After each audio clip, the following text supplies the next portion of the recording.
All right, joining us now, Orange County Register political reporter Peggy Lowe, back from Thanksgiving vacation and looking healthy. How you doing? Hi, guys. Yeah, lots of turkey, lots of stuffing. Good stuff. Lots of good family fun, though. Very much so. Back to the world of politics, though.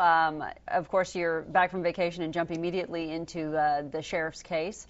Debbie Corona trying to sort of extricate herself from the case. Talk a little bit about that. Very much so. We've been joking that it's all Corona all the time, and really it's not a joke. I mean, that's what we've been doing now for the last month. So on Monday, her attorney filed a motion saying to the government, hey, you really need to outline the case against Debbie Corona because, after all, she's just the wife here. She didn't really have any knowledge of these things. She's been charged with 7 of the 65 overt acts in this indictment, and you're just trying to get to the sheriff by using his family. So you need to be specific because we are going to try to extricate Debbie from this case, to free her from the case. So they've said in the filing this is the first motion. They expect this to go on for a while. And is there any precedence for something like this happening, for her being extricated from the case? You know, certainly that could happen, some sort of plea arrangement or something like that. That might happen. But after a person is charged, it's a very formal and serious thing, and it would have to be ordered by a judge. Have you read the motion?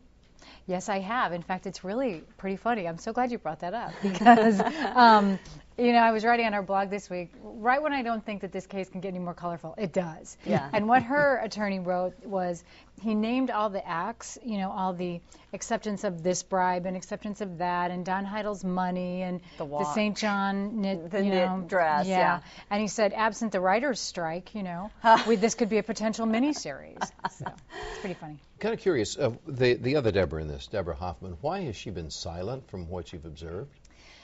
From what I'm told off the record, she's thinking, and her lawyer is thinking, this is very serious. She faces the most charges of anyone, including some bankruptcy fraud.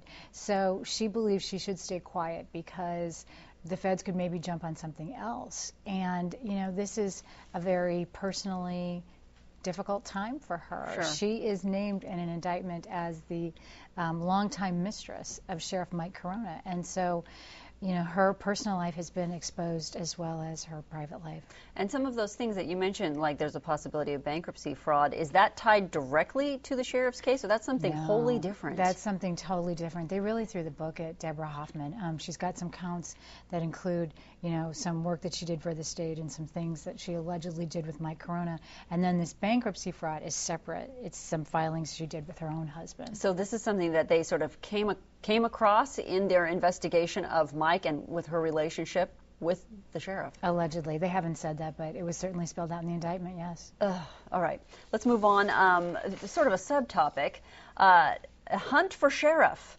He has obviously not declared himself a candidate for sheriff, but he certainly is hoping that he would be considered sheriff in the event that our own sheriff, Mike Corona, actually steps down at some point. Absolutely. I mean, we keep saying that there's air quotes around all these things because, you know, right now, Corona really isn't even the sheriff. He's taken this 60-day leave, so we call him Sheriff Mike Corona.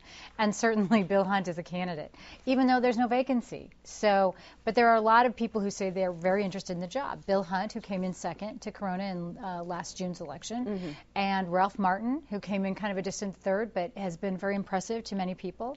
And there's some other names, too, that we've talked about before. Kind of changed a little bit. The Office on Aging, the lawsuit involving the person that was removed from office. What's the latest on that? You know, that was pretty exciting because Pamela Mockler was the former director of the Office of Aging, and she won this huge settlement against the county, something like $1.7 million, because she said she blew the whistle on something and the county retaliated by firing her. So the jury came back with that. Well, now the Court of Appeals has said, that's an excessive award.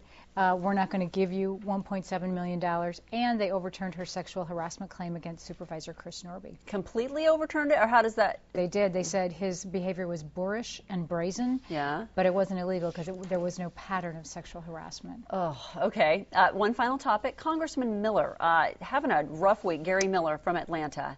Having a very difficult week with his grandchildren missing, and now his daughter has passed away. It was so weird. We sort of, you know, we got this email on Sunday morning, I believe, Monday morning, that said that his daughter has passed away. We don't know the reasons. There's some toxology tests going on in Atlanta, Georgia, and she's quite young, and we don't know why she died. Yeah. And yeah, he is facing, the loss of his grandchildren too, who were allegedly kidnapped. Right. And very tough times for the congressman. really, really strange. And Elizabeth Miller, the congressman's daughter, is 33 years old, and she is from Diamond Bar. So there's a little bit of a kind of a local angle there, but Absolutely. Anyway. And they'll have a service for her over the weekend in Diamond Bar. In Diamond Bar. All right. Thanks a lot, Peggy. Good to see you. Thanks, guys.